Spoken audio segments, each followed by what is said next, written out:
ceux-là qui avaient fait des rapports, comment ils étaient morts. Lisez seulement nombre 14, je ne vous dis pas. Parce que il y a certains là, si je me mets à tout dire, ils ne vont même pas lire les références bibliques. Et je déplore cela. Donc lisez chaque référence donnée. Chaque verset, chaque référence donnée, ça va beaucoup vous aider.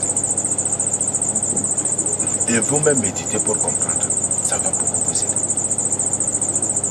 Donc, les 10 là qui avaient fait le faux compte rendu, qui avaient un rapport, c'est un faux compte rendu.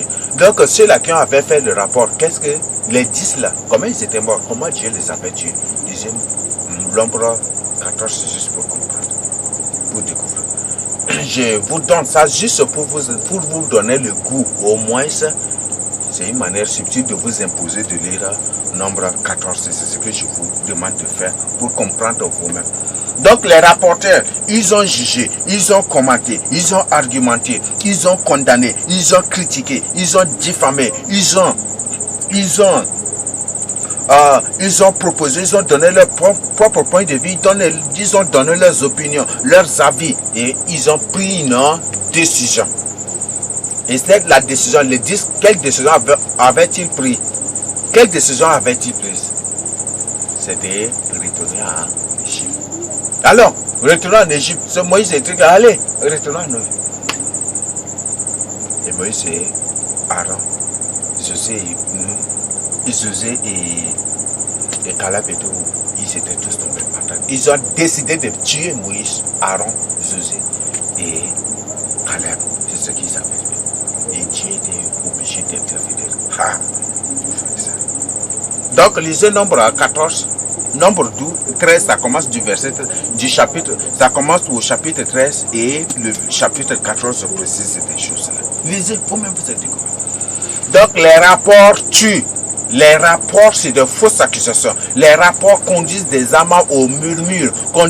Les rapports conduisent des âmes au blasphème, au murmure, ça scandalise des âmes, ça crée des divisions. Les rapports tuent. Et c'est ce qui a fait que combien de personnes étaient tuées? Les 10 rapporteurs. Ils ont fait périr combien de personnes? Bon, ils ont fait tuer combien de personnes? Et combien de personnes avaient péri par la suite? C'est à cause d'eux que les autres avaient subi 40 ans dans le désert. C'est à cause de ces 10 rapporteurs-là. Vous voyez ça? C'est à cause de ces 10 rapporteurs que combien? C'est à cause de ces 10-là que les autres étaient punis de passer 40 ans dans le désert. Et les autres, tous, et tous ceux-là qui les avaient écoutés et qui se sont révoltés contre Moïse, qui avaient murmuré contre Moïse, qui se sont levés contre Moïse, rebellés contre Moïse, ils étaient tous tués dans le désert. Sur le champ, combien de personnes, combien de morts, et après par la suite, combien de morts, combien, jusqu'à. Et à la fin de ça, a pris la décision que tous ceux-là qui les avaient écoutés et qui avaient murmuré, qui s'étaient révoltés, qui s'étaient rebellés, qui avaient mal réagi contre Moïse et contre lui l'Éternel, aucune de ces personnes n'entrera dans la terre promise. Dieu a dit qu'il va les retarder, qu'il va les faire tourner pendant 40 ans pour que tous ces gens-là meurent avant de conduire leurs enfants, au sujet desquels ils ont pleuré. Juste c'est un sorti de moquerie.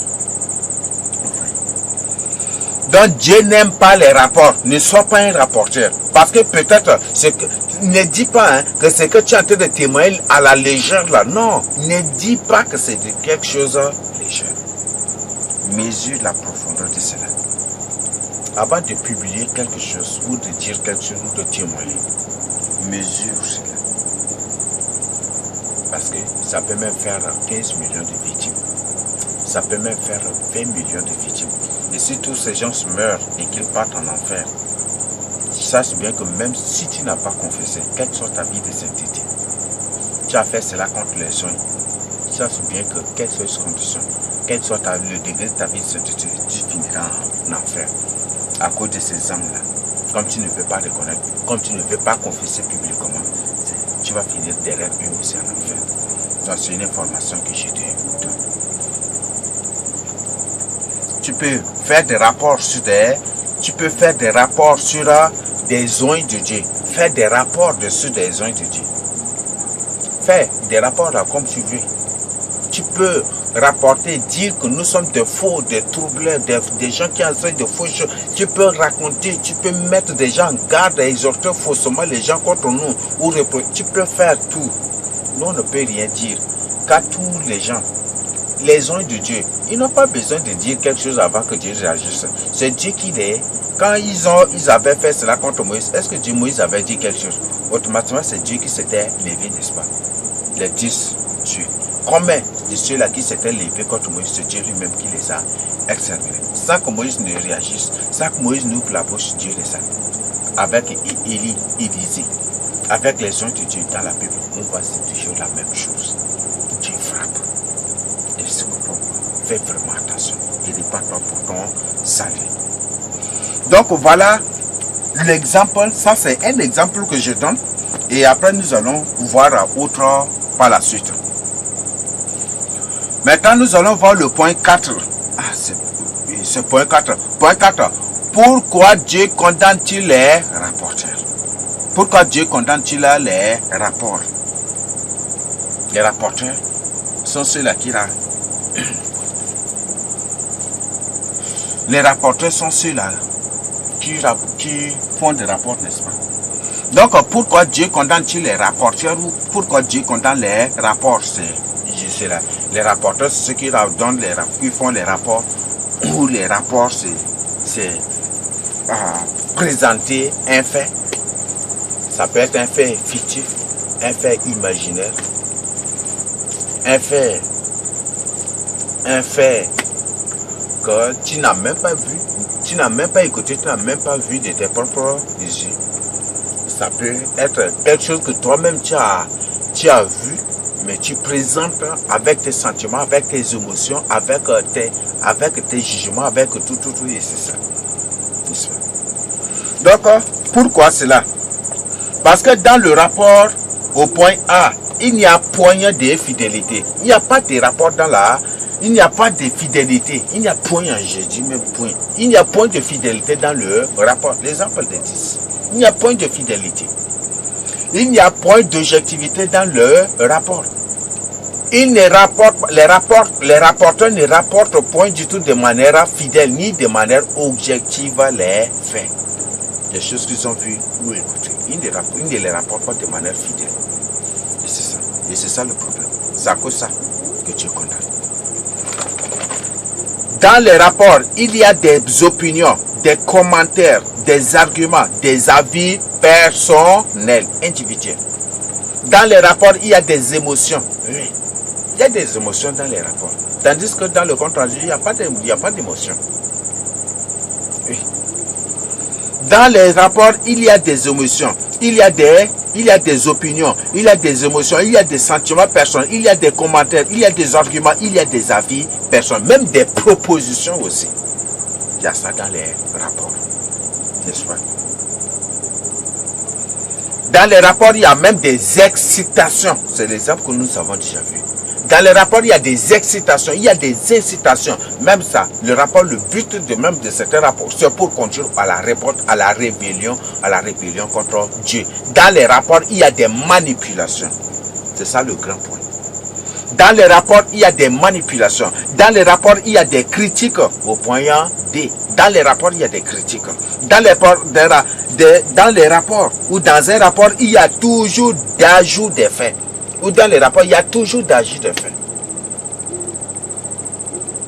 Ce que tu as vu, tu vas dire non, que c'est confiant. Tu vas ajouter des choses que la personne n'a pas faites.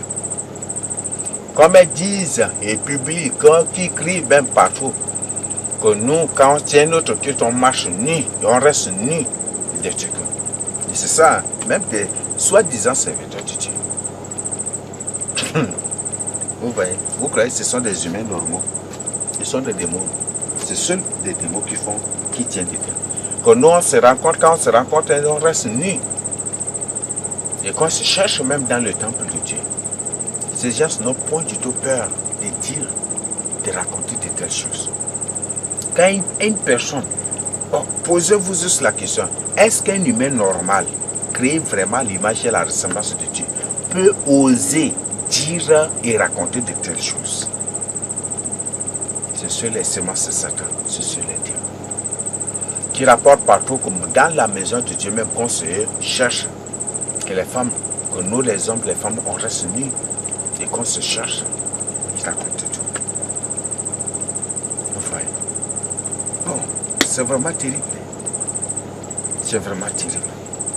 Même il y a ceux-là qui rapportent au quartier, partout, que nous on ne porte pas des caleçons, que les femmes ne portent pas de soutien, les femmes ne portent pas de caleçons, qui rapportent partout.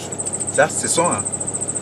Et tous ces gens-là, certains ont cru et qui rapportent aussi. Et c'est l'œuvre de quoi? C'est l'œuvre des rapporteurs. Le rapport peut être humain. Bon, dans la plupart des cas, il y a des rapports imaginaires. Oui. Il y a des gens qui imaginent des choses. Bon.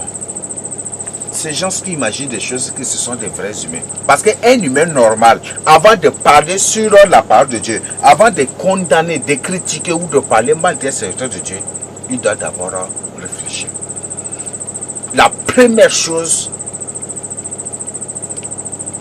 qui va se manifester en lui, c'est la crainte de Dieu. Et il va chercher d'abord à vérifier les informations. Est-ce que ces informations sont vraies? Est-ce que ce qu'on m'a dit ou ce que j'ai entendu là, est-ce que c'est vrai? C'est la question à te poser d'abord. Et une personne ne peut pas se lever comme ça et raconter de n'importe quoi. Aucun arbre ne peut être bon. Aucun bon arbre ne peut porter de mauvais fruits. Aucun mauvais arbre ne peut porter de bons fruits. Il y a ceux-là qui disent que je suis un faux prophète. Et ils prennent mes enseignements. Et ils les partagent. Ils donnent ces enseignements comme leurs propres enseignements. Des choses que le Seigneur me révèle. Ils disent que je suis faux serviteur de Dieu. Et ils prennent, moi qui suis un faux serviteur de Dieu. Et ils prennent des choses que le Seigneur me révèle. Des choses que le Seigneur m'expose, des choses que le Seigneur, par sa sagesse, m'a donné, m'a exposé, que je partage, et ils présentent aux gens, ils exposent comme c'est. Et ils continuent toujours par m'appeler faux. Par cela, vous vous condamnez vous-même, et vous ne serez point du tout enlevé. Vous ne serez point du tout enlevé. C'est ce que je tiens à vous informer. Si tu as fait cela, et que tu ne demandes pas pardon, tu ne fais pas la restitution, tu ne seras pas du tout enlevé. Quel que soit ce que tu es, quelle soit ta vie de sainteté, tu ne seras pas du tout enlevé. C'est ce que je tiens à te dire. Donc, il y a des gens comme ça, ce sont des terribles rapporteurs. Quand leurs amis, ou leurs frères, ou leurs soi-disant ceci, ils disent que voilà telle chose, c'est ça, eux aussi s'y prennent et ils rapportent. Et en rapportant, eux aussi ils argumentent, ils ajoutent un peu. Et ceux-là qui ont reçu l'information ajoutée, eux aussi ils répondent en ajoutant aussi leur point de vue, en ajoutant. Et ainsi de suite. C'est ça l'histoire. Et c'est ce qui se passe. C'est ça le monde de la méchanceté. Un monde envoyé par des semences de Satan, par des démons. C'est comme ça. C'est comme ça, quelque chose. Un monde qui ne se suit point du tout de la crainte de Dieu. Un monde qui ne se suit point du tout de son salut. Un monde qui ne cherche point du tout son salut. Un monde qui n'aime pas la vérité. Un monde qui condamne la vérité, c'est comme ça. Une personne ne nous a point du tout vu une fois nus. Et il rapporte au quartier que nous, on tient le culte nu. Qu'on est toujours nu, qu'on ne porte pas de caleçons, que les femmes ne portent pas de culottes, de Dieu qu'ils rapportent cela. Et les autres prennent cela. Et en rapportant aussi aux autres, ils ajoutent aussi. Ils ajoutent un peu de condiments, ils ajoutent un peu. Et ils ajoutent. Et ceux-là qui ont reçu ces fausses informations avec des ajouts, eux aussi ils ajoutent de leur part ou de leur côté, ils ajoutent aussi. Et c'est comme ça, et c'est comme ça. Personne ne cherche, il ne se soucie de vérifier l'information. C'est des gens qui ont la crainte de Dieu en eux, qu'après avoir reçu l'information, ils cherchent à comprendre, ils vérifient d'abord l'information. Mais une personne qui n'a point du tout la crainte de Dieu, jamais. Jamais du tout. Jamais du tout. Jamais. Voilà le problème. Donc ne sois plus un rapporteur. Ne sois plus jamais un rapporteur. ne sois point du tout un rapporteur. Si tu as fait des rapports, si tu as témoigné des choses que tu n'as point du tout vues, si tu as témoigné des choses, tu as témoigné des fausses nouvelles, des choses que les gens t'ont rapporté jusqu'à pour te scandaliser, pour te pousser au murmure, au doute, à l'incrédulité. Si tu as témoigné ces choses, si tu as rapporté ces choses aux âmes pour les scandaliser, pour les détourner du Seigneur Jésus-Christ, seulement de faire la restitution.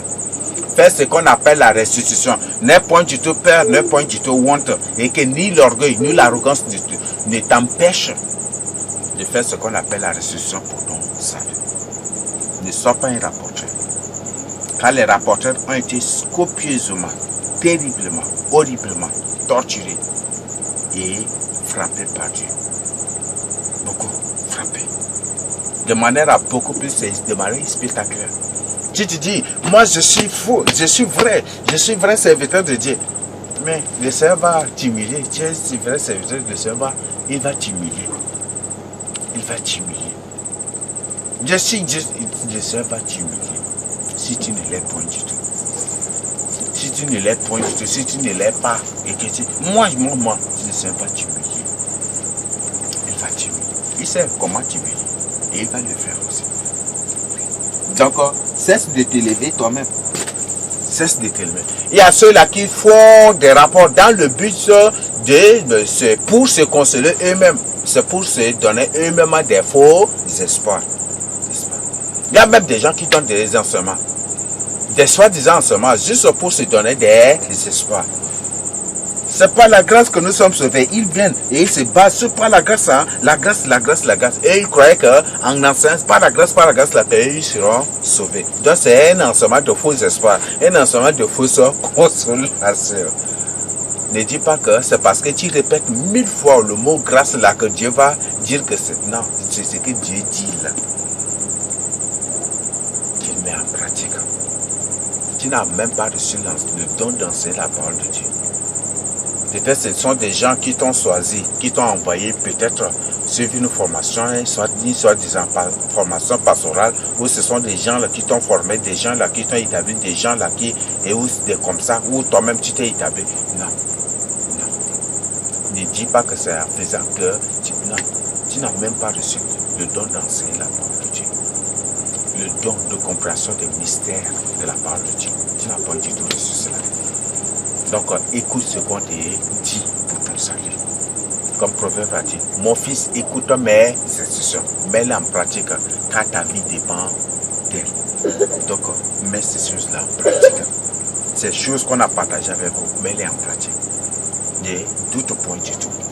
Toutes ces choses qu'on partage avec vous, c'est vérifiable, c'est biblique, ce sont des codes.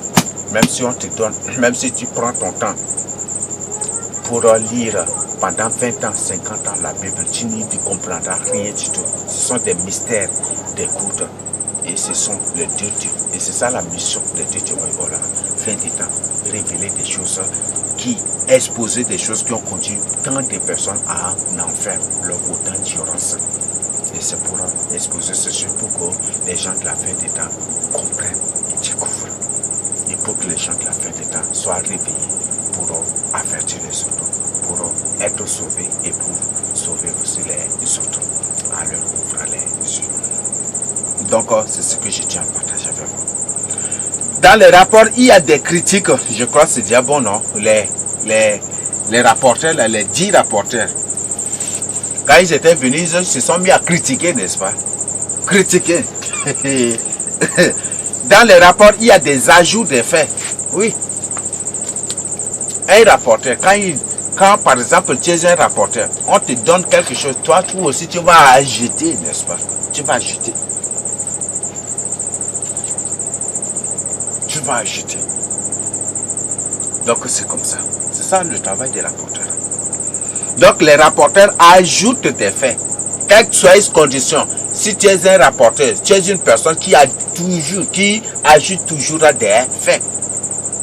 Ce que tu n'as pas vu. Parce que tu as appris cela et toi aussi tu ajoutes quelque chose. Et après tu livres. Après les autres qui reçoivent là, eux aussi ils prennent et ils ajoutent aussi. Et ils continuent, ils transmettent et c'est comme ça que des informations, des fausses informations ajoutées. Et comme c'est comme aujourd'hui, les gens ne veulent qu'écouter la quantité de la foule, au lieu de chercher la confirmation, au lieu de vérifier bibliquement, de vérifier, de faire comme Nathaniel. Viens et vois, il était venu, il a vu et il a cru. Il a fini par appeler maître. Au lieu de faire comme lui, ils ne le font pas. Ils se contentent à écouter la quantité parce que c'est la quantité. Et la quantité, comme on dit que la majorité qui remporte, la majorité gagne. Et comme c'est la majorité, ils croient à la majorité et la majorité finit par l'emporter aussi contre Dieu. Et c'est ça. Donc on fait vraiment attention. Dans les rapports, ou dans un rapport, il y a toujours des manipulations. Dans les rapports, il y a des manipulations. Ces rapports à présenter dans la Bible. Les dits, ils ont présenté leur rapport de manière à manipuler le peuple. Et à la fin net de leur rapport, qu'est-ce qui s'était passé? Que le peuple avait murmuré. Toi, tu nous as amenés ici pour nous faire mourir. Est-ce qu'il n'y a pas de sépulcre en Égypte? Allons, détournons-nous. Et quand ils murmuraient, et ils ont dit, maintenant là, qu'on maintenant un chef et qu'on détourne, et tout le monde, oui, et ils cherchaient à tuer Moïse, n'est-ce pas? Donc tous les rapports sont présentés de manière à manipuler. Vrai ou faux? C'est ça l'histoire. Et c'est comme ça. Même dans les faits physiques, c'est par exemple, d'ailleurs même la plupart des commissaires, la plupart des gens, c'est comme ça qu'il faut. La plupart des OPJ, quand il y a quelque chose, ils font un faux rapport sur toi et ils envoient. Ils font un faux rapport sur toi et ils envoient. Dans le but de manipuler. Et le but, c'est pour manipuler le juge, pour manipuler le procureur, pour manipuler. Et c'est pour faire ça. Pour faire croire au procureur ou au juge des fausses choses. Et si le procureur, le juge, la personne, s'il ne vérifie pas lui-même l'information, il va croire que c'est vrai alors que c'est faux. Et c'est comme ça aussi. Et ça se passe. Donc, voilà. Donc, dans tout rapport, il y a des manipulations. Il y a des manipulations. On présente des fausses choses. On ment. On cachette. On signe. On envoie. Et si toi, tu ne vérifies pas, tu vas croire que c'est vrai alors que c'est faux. Et c'est comme ça. Pardon. Donc, si toi, tu as appris de la bouche des gens, ou peut-être des gens qui publient de n'importe quoi, tu as appris de leur bouche, tu as appris de la bouche des gens, ou tu as écouté, que nous là, on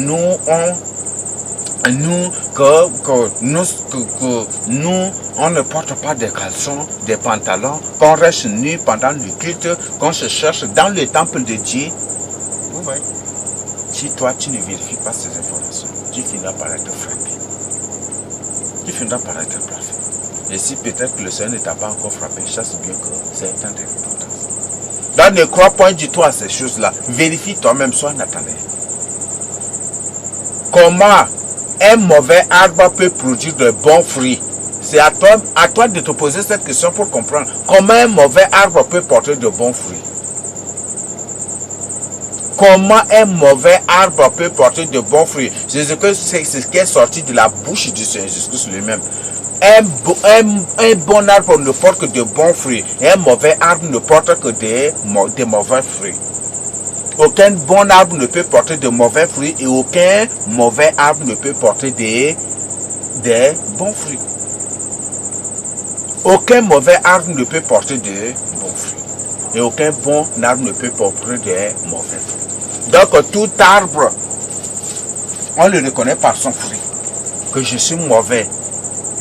Et on dit que mes révélations ou des choses que le Seigneur me révèle, des enseignements, des choses que je partage, c'est vrai.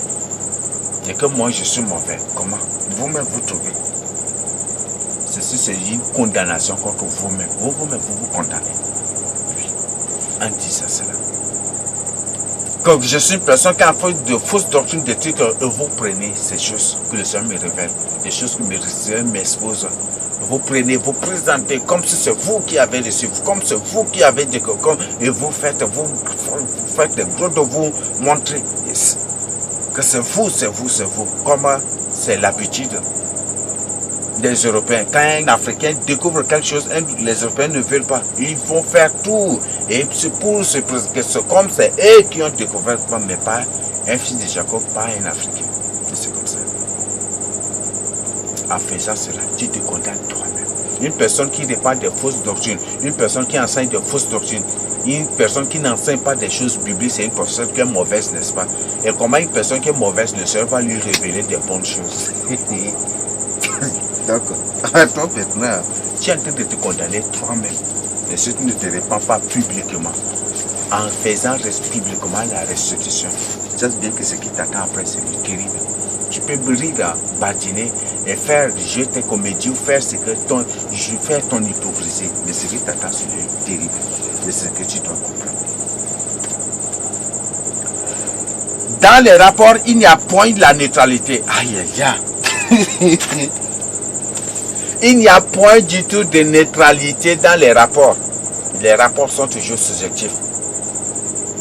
Oui. Dans les rapports, il n'y a point du tout de neutralité. Donc si tu es un rapporteur, tu n'es point du tout neutre dans tes rapports, n'est-ce pas? Nous continuons. Il y a toujours des découragements et des divisions à la fin des rapports. Oui. Les rapports découragent, les rapports divisent les gens.